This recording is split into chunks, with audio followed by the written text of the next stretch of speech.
El murciano y el romance del este de Al-Ándalus. La mayoría de las veces, el análisis del murciano y de su origen, se supone que en su mayor parte esta lengua, si no de modo total, fue traída al reino de Murcia por los conquistadores castellanos y aragoneses en el siglo XIII,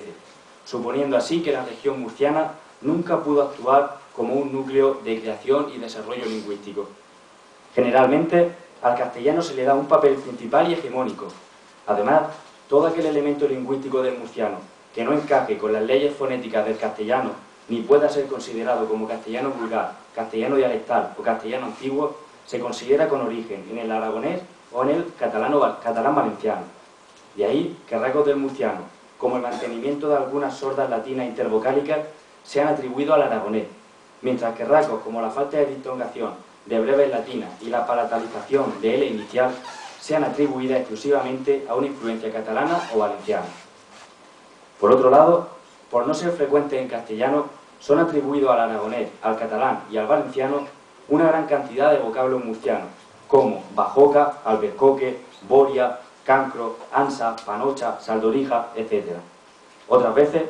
cuando un rasgo murciano no encaja ni con el carácter del castellano, ni con el del aragonés, catalán o valenciano, pero sí con el andaluz o con el manchego, se atribuye dicho rasgo murciano a estas últimas lenguas, como es el caso del sufijo ismo, que se atribuye al manchego. Cabe destacar que ni siquiera muchos arabismos léxicos del murciano se han salvado de estos criterios.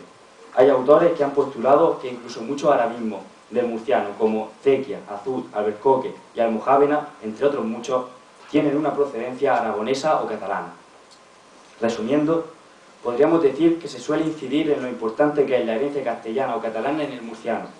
sin dar la importancia que sin duda ha de tener también la herencia del romance andalusí hablado aquí antes de la conquista de los musulmanes.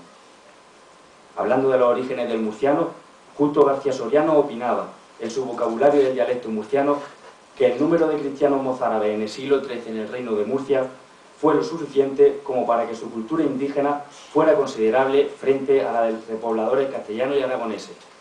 De similar forma opinaba el historiador Juan Torres Fontes, al hablar de persistente influencia lingüística del mozárabe murciano.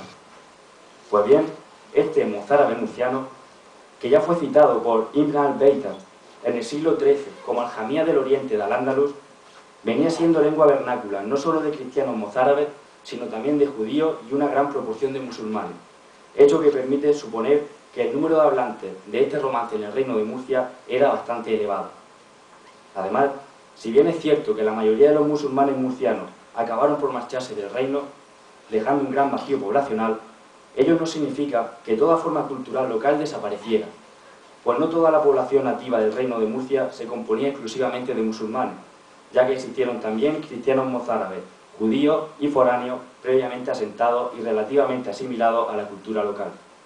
Por otro lado, no todos los musulmanes murcianos se marcharon del reino, como prueba el que hasta el año 1614 existieron en el reino de Murcia grupos dispersos y en algunos lugares aljamas enteras de musulmanes o moriscos. Sobre los mudéjares murcianos, cabe recordar que mientras en algunos sitios existieron grupos reducidos o dispersos, en otros lugares se mantuvieron aljamas, como en Alguazas, Alcantarilla, Arrisaca, Cotilla, Ceutí, Lorquí o los pueblos del Valle de Ricote. Por otro lado, como bien apuntaba el historiador Torres Fontes sobre el proceso repoblador del reino de Murcia, se atraía al moro cultivador, a lugares como Albudeite, Campos del Río, Molina Seca, Librilla, Jabalí, Alquería, La Raya, Alpucel, Guadalupe, El Palmar, La Alberca o Beniel. También merece ser mencionado el caso de Abarán, que fue repoblado por una veintena de familias de musulmanes muladíes, quienes vinieron no de otro reino, sino del propio reino de Murcia, desde el pueblo de Ellín. Finalmente, cuando el decreto de expulsión, no todos los moriscos fueron reconocidos como tales y por lo tanto seleccionados como personas a expulsar, ni por supuesto todos fueron expulsados, además de que muchos de ellos regresaron posteriormente. Para saber algo más sobre este tema, merece la pena la obra Mito y Realidad en la expulsión de los mudéjares murcianos del Valle de Ricote, de Luis Lisón Hernández, quien, entre otras cosas, sigue la pista de moriscos que regresaron y que incluso pudieron recuperar sus antiguas propiedades. Merece especial mención el caso del sabio murciano Al-Ricotí, a quien Alfonso X le creó una madrasa y del que dicen los historiadores que enseñaba a las distintas gentes en sus propias lenguas nativas. Por otro lado, existe un documento murciano del año 1266 en el cual Abu Abba ben Galib y Abu Amr ben Galib dicen haber escrito en latino y en arábigo, siendo ese latino en realidad el romance autóctono. Es interesante también el caso de Bernardo del Arábigo, sabio sobresaliente en el conocimiento del árabe y de astronomía, que colaboró estrechamente con Alfonso X y tradujo al romance junto a Abraham de Toledo el libro de las Aceas.